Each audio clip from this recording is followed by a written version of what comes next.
10 a la 6, 10 a la 5, la masa de la Tierra. 6 por 3, 18, 1,8 por 10 a la... Más o menos. O sea que el Sol tiene más o menos 100.000 veces 10 a la 5 la masa de la Tierra. Mucho más masivo. Ni el doble ni el triple. 10 a la 5 veces. Ok, entonces si el Sol es tanto más masivo que la Tierra, evidentemente el centro de masa va a estar más cerca del Sol que de la Tierra. Y si yo tomo un sistema de coordenadas con origen en el centro de masa, entonces vale que la masa del Sol por la distancia del Sol al centro de masa más la masa de la Tierra por la distancia de la Tierra al centro de masa, eso es 0, tomando el origen en el centro de masa del sistema, ¿verdad? Esta masa por esta distancia más esta masa por esta distancia me tiene que dar 0. Quiere decir que la masa del Sol es a la masa de la Tierra como en módulo, vamos a tomarlo, el radio de la órbita terrestre a la distancia que está el Sol del centro de masa. Muy bien. Entonces ahora vamos a suponer que están en órbita circular. ¿Qué tiene que pasar? Bueno, tiene que pasar que la fuerza gravitatoria que el Sol hace sobre la Tierra genere la centrípeta necesaria para describir el movimiento de rotación alrededor del centro de masa. O sea que hace falta ¿qué? La constante de gravitación universal, gamma, que ya puse por ahí el valor. Gamma por la masa de la Tierra, por la masa del Sol, sobre R más R al cuadrado, tiene que ser igual, esto, tiene que ser igual a la masa de la Tierra por omega cuadrado, la velocidad angular, por R grande.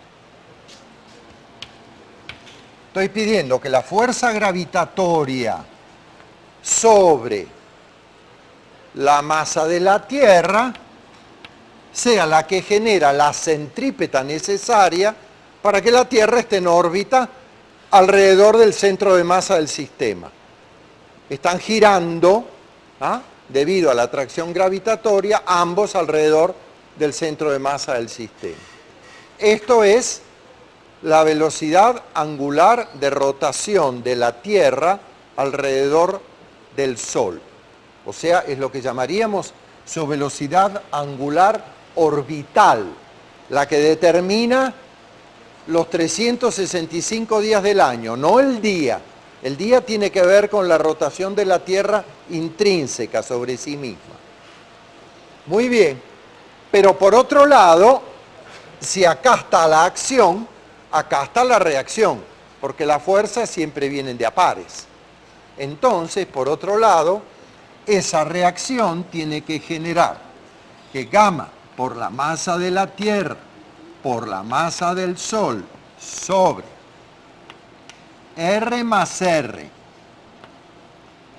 al cuadrado sea igual a la masa del Sol por el cual, esta es la velocidad angular de rotación de la Tierra, por omega cuadrado, la velocidad angular de rotación del Sol en su rotación recíproca con la Tierra, por R pequeña, que es la distancia del Sol al centro de masa. Muy bien. Pero ocurre que la masa de la Tierra por el radio R en módulo es igual a la masa del Sol por la distancia del Sol al centro de masa Sol-Tierra en módulo. Quiere decir que esta distancia, MT, R,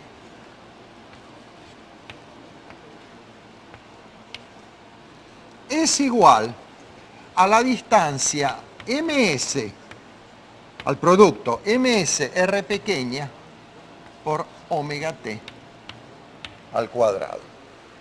Quiere decir que este término es igual a este término, que es igual a este término.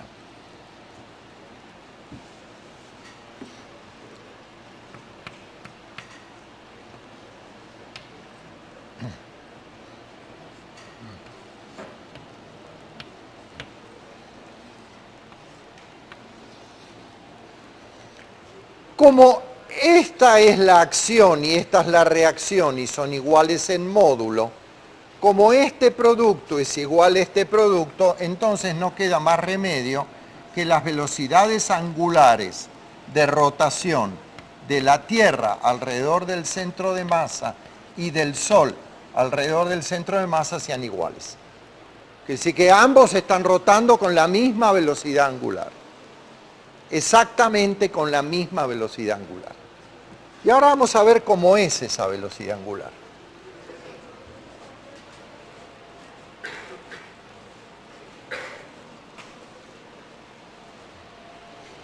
Esa velocidad angular, una velocidad angular uniforme, el sistema no tiene fuerzas que generen aceleraciones tangenciales, solo tiene fuerzas radiales. Entonces, esa velocidad, omega de rotación al cuadrado, la puedo escribir como 2pi sobre el período al cuadrado. ¿Por qué? Porque es una velocidad de rotación uniforme, es una velocidad angular constante. Y eso, ese omega cuadrado por la masa de la Tierra por R,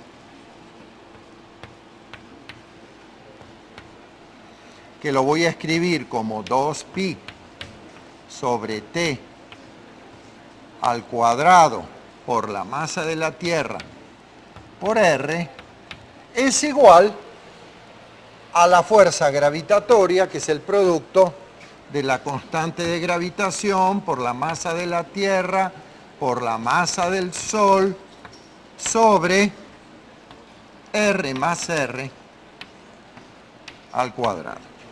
Muy bien, esto se va. Y ahora voy a hacer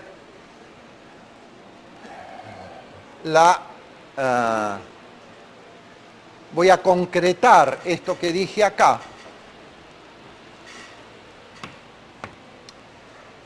Si el cociente de estas dos cosas va como 10 a la 3 por 10 a la 5, quiere decir que el cociente de R sobre R va como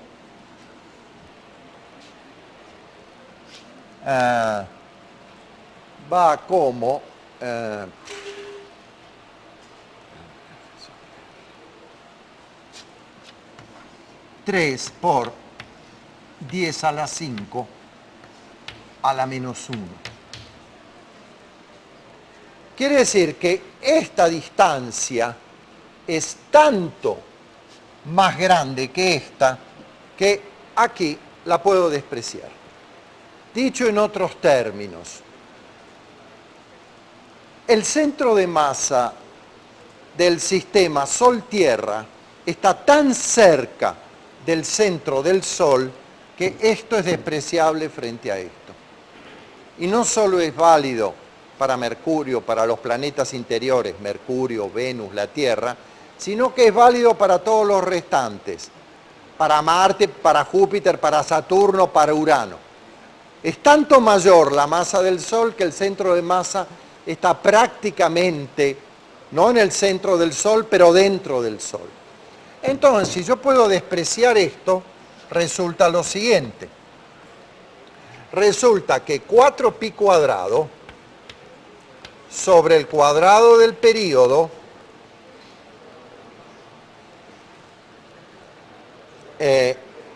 por R es igual a gamma por la masa del Sol sobre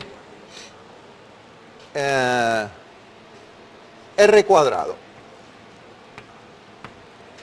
Muy bien, y ya está. Porque ahora esto lo voy a pasar para acá, esto lo voy a pasar para acá, ¿y qué me queda? Yo les pedí en la clase anterior que la gente que sabía que iba a tener que salir se sentara por favor en los extremos.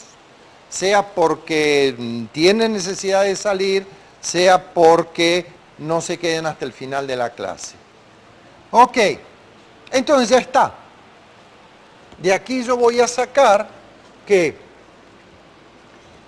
el cuadrado del período, que pasa para acá, es igual a 4pi cuadrado sobre gamma masa del Sol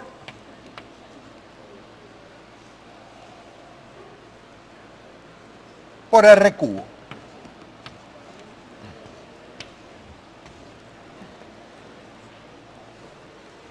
Y esto es la tercera ley de Kepler. Cualquiera sean los planetas, no tiene por qué ser la Tierra, el cuadrado del período va con el cubo de la distancia al Sol. Ese es el extraordinario triunfo intelectual del siglo XVII. Observaciones experimentales por un lado y por otro lado un modelo adecuado, que es la ley de gravitación, que predice que lo que dicen las leyes experimentales debe ser así. Y así es como trabaja la ciencia hoy en día. Hay observaciones experimentales, hay modelos que deben ser contrastados con las observaciones experimentales. Si no se adaptan, hay que modificar el modelo o hay que modificar la calidad de la observación experimental, y entre la observación y la confrontación es que la ciencia va avanzando. Este es un avance extraordinario. Fíjense que esto no ocurre en la Tierra. Esto ocurre en el siglo XVII, como dije recién, sin computadoras, sin electricidad, sin calculadoras, sin reglas de cálculo, porque la regla de cálculo la inventa un matemático alemán que se llamaba Nepper, que era un astrónomo. Y debe ser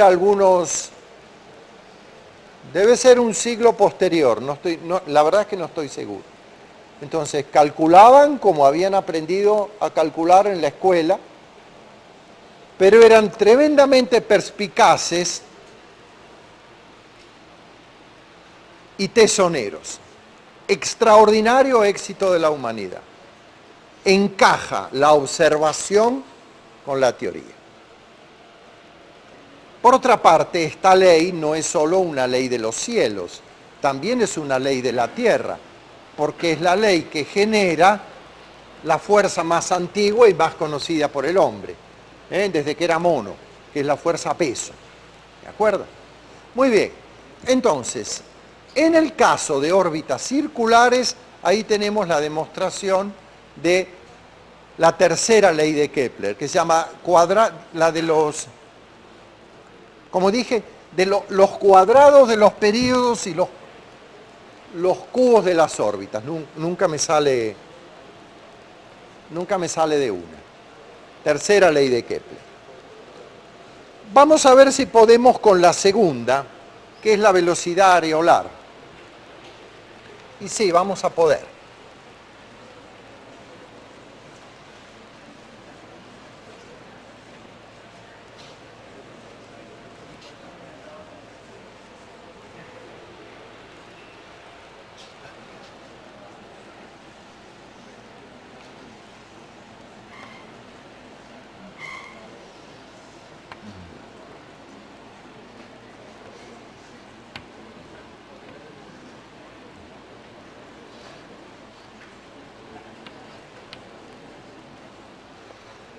Ok, consideremos un movimiento de rotación generado por una fuerza gravitatoria.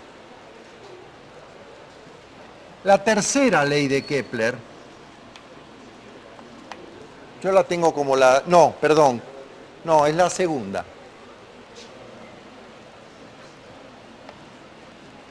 La tercera es esa.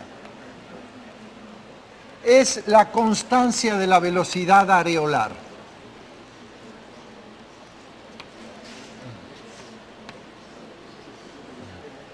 ¿Qué quiere decir la velocidad areolar?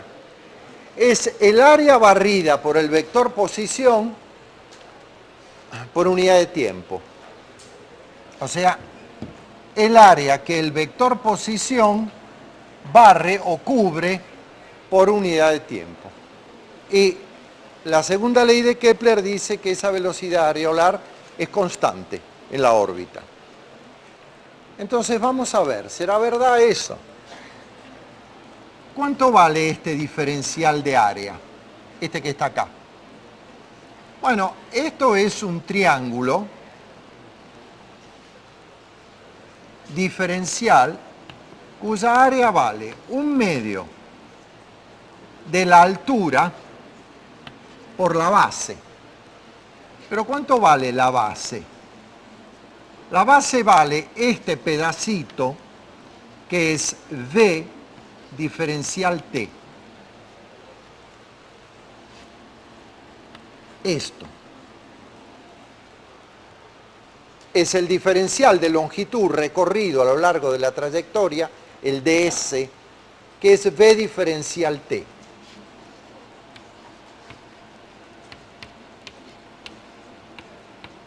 Ok, o sea que esto es R por V diferencial T. Y esto lo puedo escribir como 1/2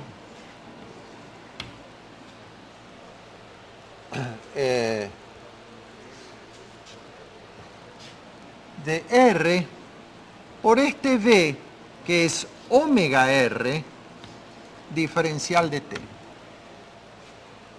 Este V, esta velocidad tangencial en la trayectoria circular, módulo, para la trayectoria circular no tenemos dificultad, omega R. Ajá. Quiere decir que dA a dt es igual a 1/2 de omega R cuadrado. Muy bien. Ahora, ¿cuánto vale el momento angular de la partícula que está en órbita? Vale R vector P. O sea, R vector MV.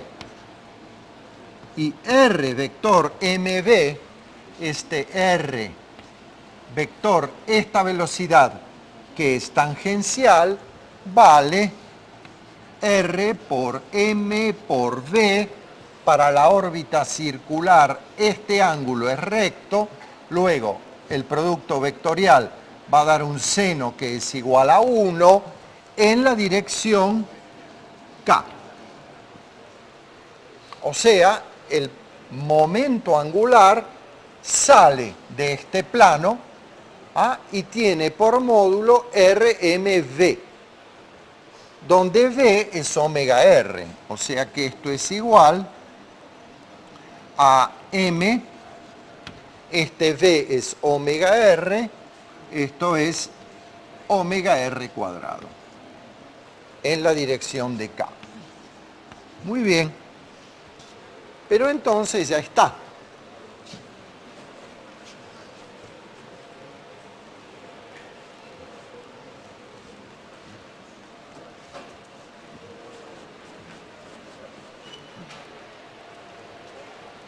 Porque entonces el módulo de L es igual a M omega cuadrado R. O lo que es lo mismo, puedo decir que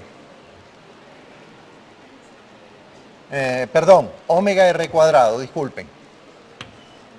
Puedo decir que omega r cuadrado es igual a L sobre M.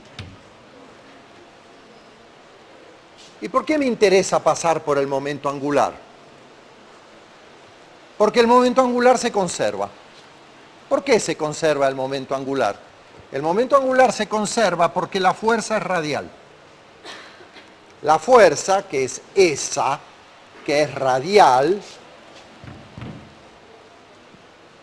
no da torque respecto a este punto.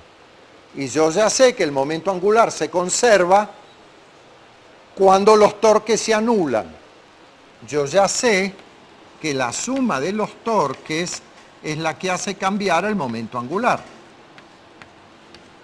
Y como acá el único torque que tengo es el de la fuerza gravitatoria que vale 0, o que es lo mismo que decir que no tengo torques, dl a dt es 0. Luego el momento angular es una constante. Entonces, si el momento angular es una constante, yo puedo escribir la velocidad areolar como L sobre 2m.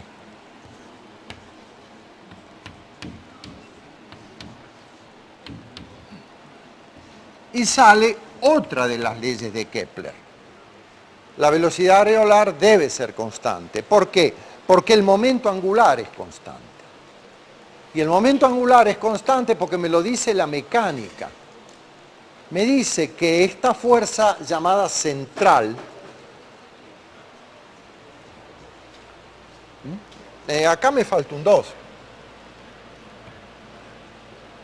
Esta fuerza llamada central,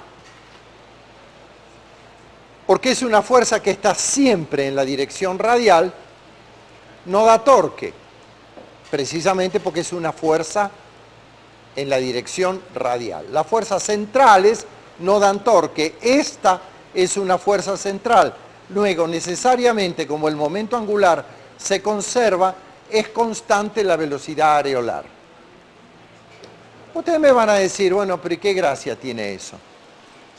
Ya se sabe, en el movimiento circular, con una fuerza radial, como no tengo aceleración tangencial, ya sé. Al no haber aceleración tangencial, el movimiento tiene que ser un movimiento circular en el cual omega es constante. Si r es constante, ya sé que la velocidad areolar es constante. Es verdad, no es una gran novedad, pero va a serlo cuando yo deje de considerar órbitas circulares para considerar órbitas elípticas. Y sí, la velocidad areolar va a seguir siendo constante, como una consecuencia de la constancia del momento angular. Sigo llamándoles la atención sobre lo poderoso que resulta intelectualmente este procedimiento de encarar la realidad con una realidad observacional y una teoría matemática que la sustente. Muy bien.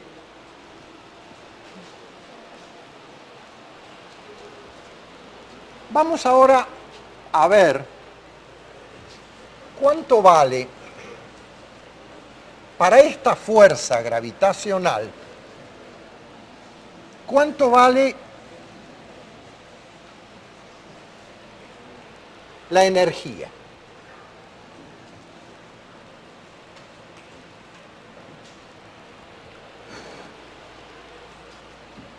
Mejor dicho, perdón, dije mal. ¿Cuánto vale la energía potencial asociada a esta fuerza?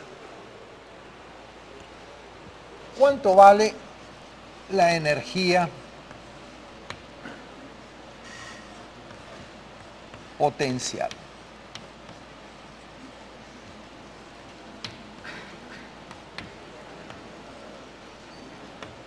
A ver, hagamos un poco de memoria. ¿De dónde aparece la energía potencial? aparece cuando demostramos el teorema del trabajo y la energía. Dijimos, la suma de los trabajos de cada una de las fuerzas es el cambio de energía cinética, donde la energía cinética era la mitad de la masa por el cuadrado de la velocidad. Y luego, hilando un poco más fino, descompusimos esto en los trabajos de varias fuerzas que podían participar en el sistema. Una de ellas era la fuerza gravitatoria, otra fue la fuerza elástica, etcétera, etcétera, etcétera. Teníamos la de una fuerza externa, la de una fricción, el trabajo del peso, el trabajo de una fuerza elástica, y esto era delta K. Y este es el balance del trabajo y la energía. Es un teorema. Y observamos que existen fuerzas tales que el trabajo de la fuerza, que es el producto escalar de la fuerza por el desplazamiento diferencial a lo largo del camino, que el trabajo de las fuerzas a lo largo del camino en una trayectoria cerrada era cero. Y que entonces, y por consiguiente, el trabajo de esas fuerzas se podía escribir como el cambio de una función potencial que era igual al trabajo de la fuerza entre un punto A y un punto B cambiado de signo.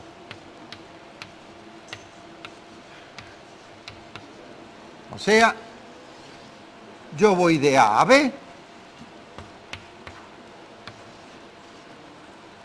la fuerza de A a B realiza un trabajo que consiste en ir calculando los trabajos diferenciales a lo largo del camino, y ese trabajo cambiado de signo es lo que yo llamaba, acá hay una doble igualdad que no está clara. El trabajo es el cambio negativo.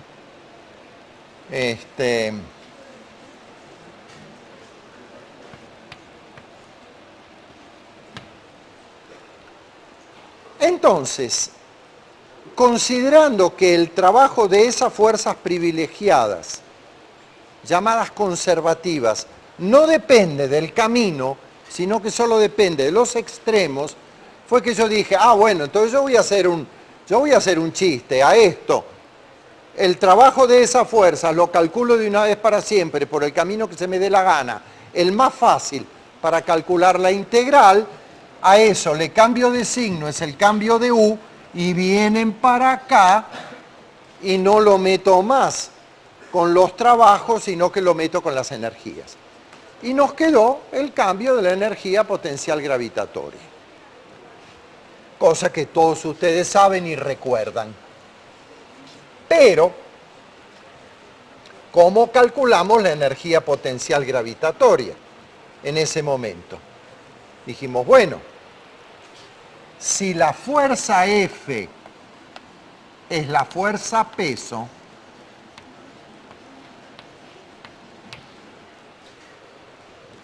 el cambio de la energía potencial para ir de A a B, o sea, el U de B menos el U de A, será igual al trabajo de la fuerza peso cambiado de signo para ir de A a B. La fuerza peso es menos mg en J. Y esto será el diferencial de camino. ¿Sí? Eso hicimos. Muy bien. Pero entonces,